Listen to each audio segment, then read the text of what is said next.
Hello guys, कैसे हैं आप लोग। आज मैं फिर आप लोगों को एक कहानी सुनाऊंगी। इस कहानी का नाम है दयालु डॉक्टर। चलिए फिर हम अपनी कहानी को स्टार्ट करते हैं। कमल अपनी बीमार माँ की चारपाई पर उदास मन से बैठा हुआ था। उसकी माँ को कई दिनों से मलेरिया ज्वर था।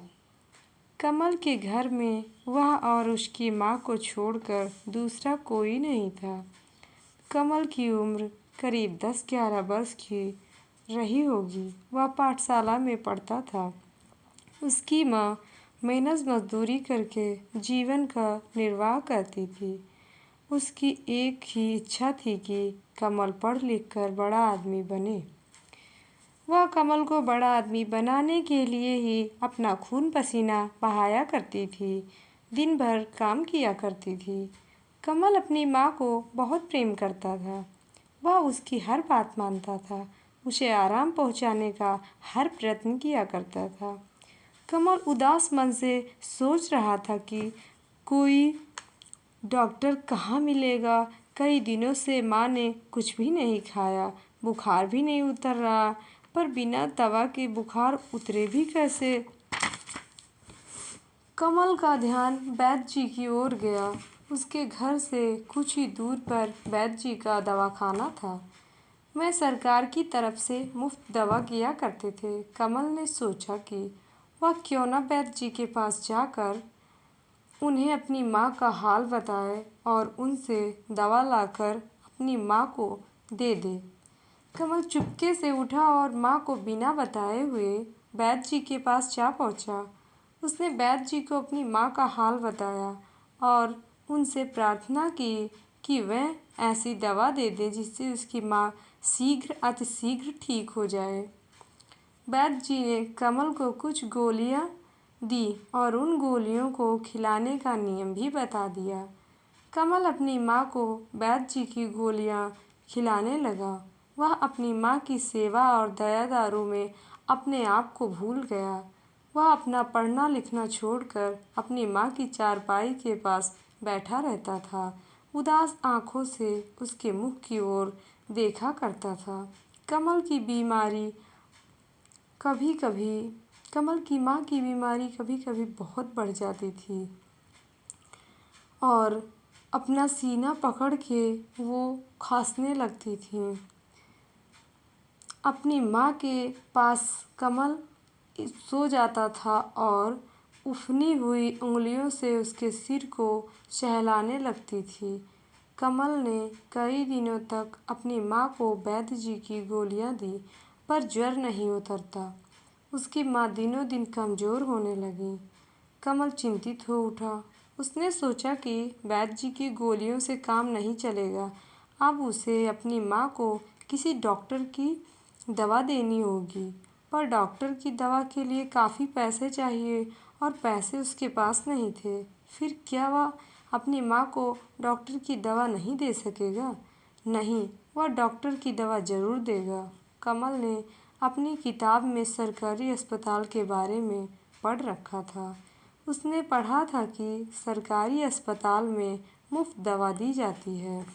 कमल ने सोचा कि वह क्यों न सरकारी अस्पताल में जाए और अस्पताल के डॉक्टर को अपनी माँ का हाल बताकर दवा लाए।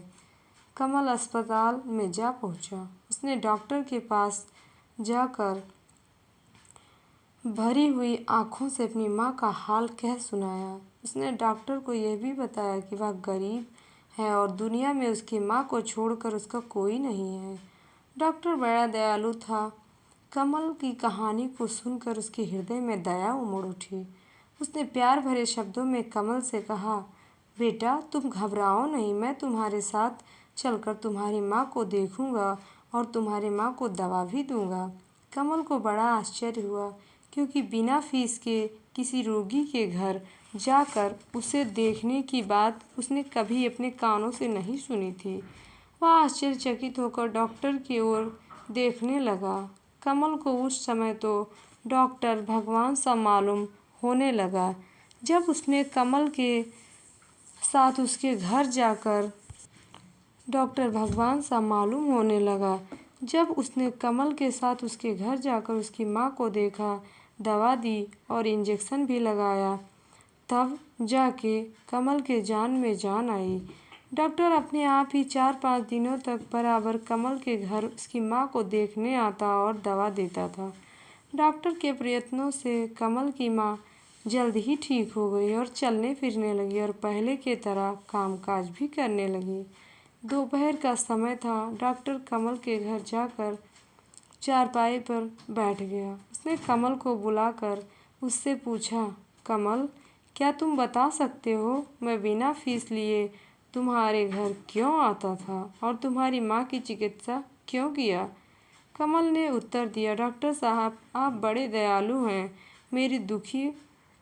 मेरी दुख भरी कहानी सुनकर आपके दिल में दया पैदा हो गई होगी। वह दया ही आपको मेरे घर लाई। डॉक्टर ने सोचते हुए कहा, नहीं कमल, दया मुझे तुम्हारे घर नहीं लाई थी। जब तुमने मुझे अपनी कहानी सुनाई तो मुझे लगा तुम एक बहुत अच्छे लड़के हो। मुझे ये भी लगा कि मुझे तुम्हारी सहायता करनी चाहिए और मैं तुम्हारे साथ साथ तुम्हारे घर चला आया। डॉक्टर कुछ देर चुप रहा, फिर बोला, कमल, तुमने अपनी माँ की सेवा इस तरह की है कि इससे ईश्वर भी मोहित हो गए हैं। ईश्वर ने ही मुझे तुम्हारे घर आने की प्रेरणा दी थी। कमल ने डॉक्टर को क्या जवाब दिया? कुछ कहा नहीं जा सकता, पर डॉक्टर की ये बात सच तो है कि उसने अपनी माँ की सेवा से ईश्वर के मन को मोहित कर लिया था। जो लोग सच्चे मन से माँ की सेवा करते हैं, ईश्वर उन पर मुग्ध हो जाता है और वह उसी तरह उनकी सहायता करता है जिस तरह उसने कमल की सहायता की है। अतः हमें अपने माँ बाप का सेवा ज़रूर करना चाहिए। Thank you.